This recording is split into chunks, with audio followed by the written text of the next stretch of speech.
হাঁটবে তাই? আমার খালাতো ভাই মসজিদের ইমাম, রাত বাজে 11:30। 11:30টার সময় বেতের ধারের সেই গোরস্থানে লাশ দাফন করার পরে তখন বলছে, ও আমানুল্লাহ, বলো তো দেখি, মুসল্লিরা সব চলে যাবে, ওরা 40 কদম পার হওয়ার পরে এখানে আসবে, 2 ফেরেশতা এসে জিজ্ঞেস করবে মুনকার নাকির। তো তখন তো ওকে উপর থেকে বলে দিতে হবে, হে বলো বলো, আমার আল্লাহ, আল্লাহ হলেন আমার রব, নবী হলেন আমার মুহাম্মদ সাল্লাল্লাহু আলাইহি ওয়াসাল্লাম আমার নবী, আর আমার ধর্ম ইসলাম, বলো বলো বলো। উপর থেকে বলছে। একদিন এক মৌলবী ধাক্কা মেরে কবরের পর ফেলে দিয়ে বলেন, বেটা সারা জীবন ভরে মাদ্রাসায় পরীক্ষার ছাত্রকে নকল সাপ্লাই দিয়েছো, আল্লাহর পরীক্ষায় নকল দেওয়া শুরু করছো। হাসতেছেন আপনি? কলিজা ফেটে চৌচির হয়ে যায়। ও মোল্লা তো উপর থেকে নকল বলে দিচ্ছে যে তুমি বলে দাও আমার আল্লাহ এক, আল্লাহ আমার রব, মুহাম্মদ সাল্লাল্লাহু আলাইহি ওয়াসাল্লাম আমার নবী।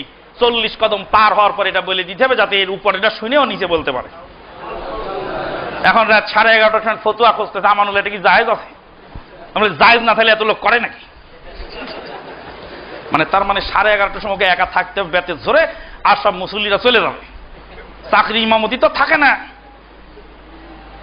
তাহলে তুমি থাকো না, আমি ওসব বুঝি টুঝি না, আমি ওসব করি না, ওসব ধার ধারি।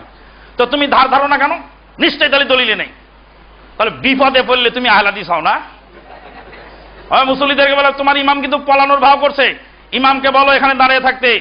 এখানে কবরকে মাইয়েতকে বলে দিবে, সার্কুল পড়বে আর বলে দিবে যে তুমি বলে দাও আমার আল্লাহ এক, আমার আল্লাহ আমার রব, আর আমরা 40 কদম চলে যাব।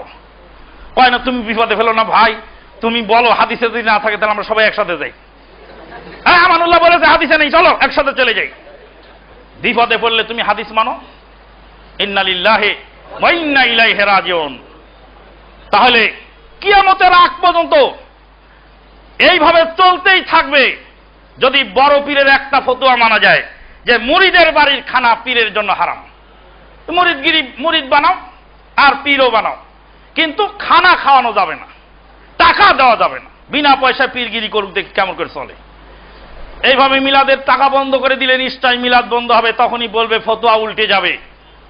ফতোয়া উল্টে গিয়ে ফয়সালাটা করবে আল্লামা আশরাফ আলী থানভী রহমাতুল্লাহ আলাইহি, হানাফি মাযহাবের একজন বড় আলেম।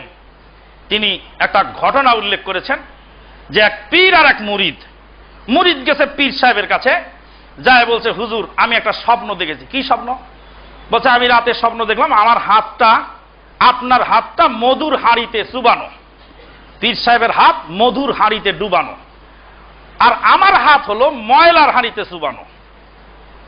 তারপরে কি দেখলে? তো বলছে হুজুর দেখলাম তাই। তো বলছে যে তুই তো বদমাইশ লোক, খারাপ মানুষ, তো তোর হাত তো ময়লার হাঁড়িতে থাকবেই, আর আমি হলাম আল্লাহর ওলি ফুলের কলি, তো আমার হাত তো থাকবেই মধুর মধ্যে, এটা তো স্বাভাবিক কথা। কয় হুজুর স্বপ্ন তো শেষ হয়নি, আর একটু বাকি আছে। খানিক পরে দেখছি যে আপনার হাত আমি চাটতেছি আর আমার হাত আপনি চাটতেছি। নিশ্চয় হাসির খোরাক দেইনি। আল্লামা আশরাফ আলী থানভী রহমাতুল্লাহ তার দুঃখের কথা তুলে ধরছেন। তখন বলছে দূর হ শয়তান বেঈমান, দূর হ, এরকম বাজে স্বপ্ন কেন এনেছিস আমার কাছে? তো বলছে হুজুর আমি মুরিদ হয়েছি, আপনাকে পীর বানিয়েছি পরকালের নাজাত পাওয়ার জন্য, জান্নাত লাভের আশায়, আর আপনি আমাকে মুরিদ বানাইছেন গরু ছাগল মুরগি আর মিষ্টি কুমড়া লাউ আর টাকা পয়সার লোভে। তা আপনি ময়লা হাত চাটবেন না, থেকে আমি চাটবো?